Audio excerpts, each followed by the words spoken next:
Hai semuanya, kami adalah kelompok Theodosius, kelas 9G, dari SMP Regina Pacis, Surakarta. Kelompok kami terdiri dari 4 orang, yaitu aku atau Niel sebagai koordinator kelompok, dan 3 anggota lainnya yaitu Nike, Sherlita, dan Davin.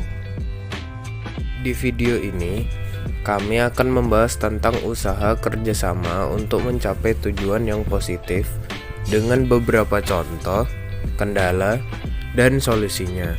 Selamat menyaksikan.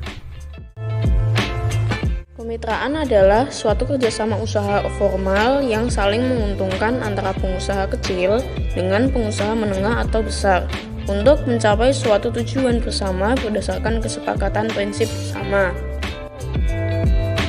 Pembangunan adalah usaha untuk memperbaiki kondisi kehidupan masyarakat yang dilakukan oleh suatu wilayah tertentu yang memperhatikan segala aspek kehidupan masyarakat. Ada 6 syarat. Yang pertama, tujuan umum yang sama. 2, kesetaraan. 3, saling menghargai. 4, saling memberi kontribusi. 5, ada efek sinergi. Dan 6, saling menguntungkan.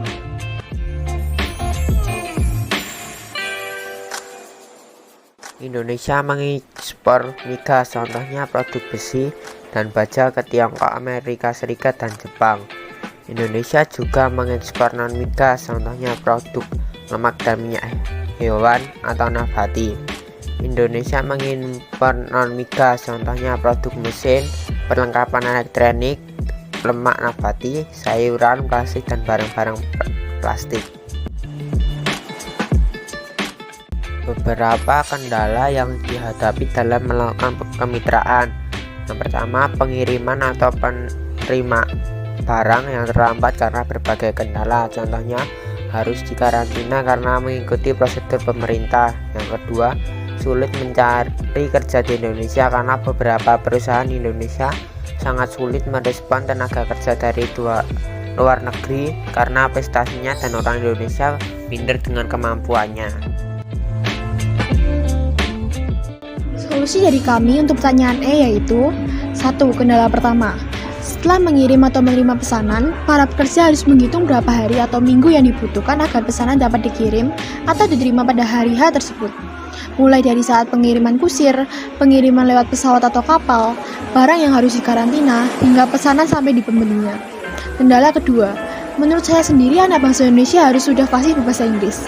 Karena bahasa Inggris adalah salah satu bahasa internasional.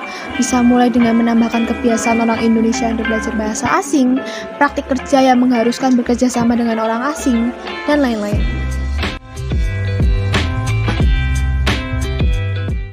Sebagai generasi muda, kita harus bisa berperan aktif dalam suatu kegiatan, seperti mengikuti organisasi, ikut kegiatan di lingkungan sekitar, dan lain-lain.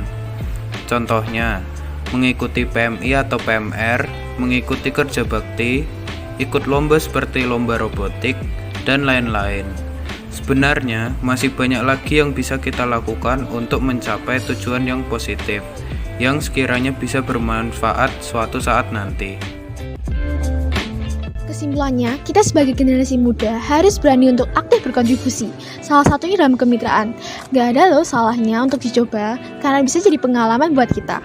Kayak yang kita udah contohin tadi, ternyata banyak banget kendala tentang kemitraan untuk pembangunan, mulai dari yang simpel seperti organisasi di sekolah, lomba, dan juga kendala besar seperti kerjasama antar negara maupun universitas. Arti pembangunan sendiri bisa berupa membangun koneksi, tujuan, pengalaman, ataupun kepribadian. Nah, akhirnya selesai juga. Jadi gimana? Kalian udah pada tahu kan manfaat dan kegunaan kemitraan untuk pembangunan? Kalau udah nonton sampai akhir harusnya udah paham dong. Maka ayo kita berkontribusi untuk negara melalui kemitraan.